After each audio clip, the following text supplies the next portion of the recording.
Hey there, this is your online daily video devotional for Elevate 7-8 for Tuesday, April 28th, and it covers Acts chapter 16.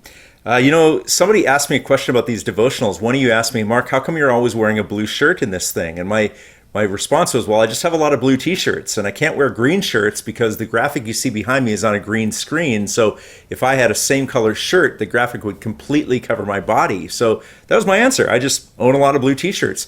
But then the more I thought about it, no, the real reason is because I shoot all of these devotionals for 1 week on one day. So for Tuesday through Monday, they're all shot in one day. So for the next 7 devotionals, you're going to see me here in this same red shirt. All right, let's tackle Acts chapter 16. And so much happens in this chapter. We get introduced to characters like Timothy. There's a couple of Bible books that are letters written to Timothy, to Lydia. And also the narrator starts using the term we, which tells us that Luke, who wrote the Gospel of Luke and the book of Acts, joined Paul at some point on his journeys. But the thing I want to focus on for today's Devo is at the beginning of reading through Acts, I posed this question: is Acts primarily the story of what God did working through humans, or what humans did with God's help? And I said I wasn't going to give you my answer right away, but today I'm going to give you my answer. I think Acts 16 makes it clear that the book of Acts is primarily about what God did working through humans. Let me read a couple of verses that tell me that. Verse 7 says, when they came to the border of Mysia, they tried to enter Bithynia, but the Spirit of Jesus would not allow them to.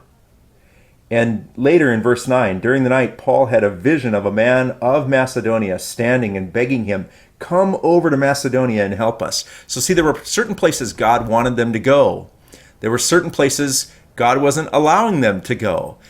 And I would encourage you to read through chapter 16 and ask yourself, what are all the things that God does here? Because when you read the Bible, you can concentrate on the lower story, what's called the lower story. That's all the things that humans did.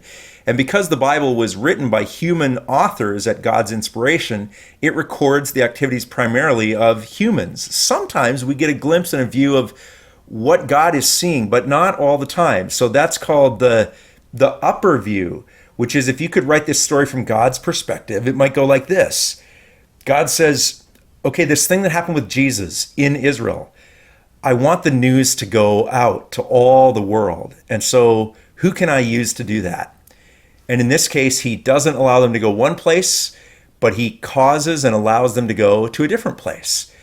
It's like God has a plan, and every day he's saying, how am I going to get this accomplished? Who can I use to go out and do what it is that I want them to do?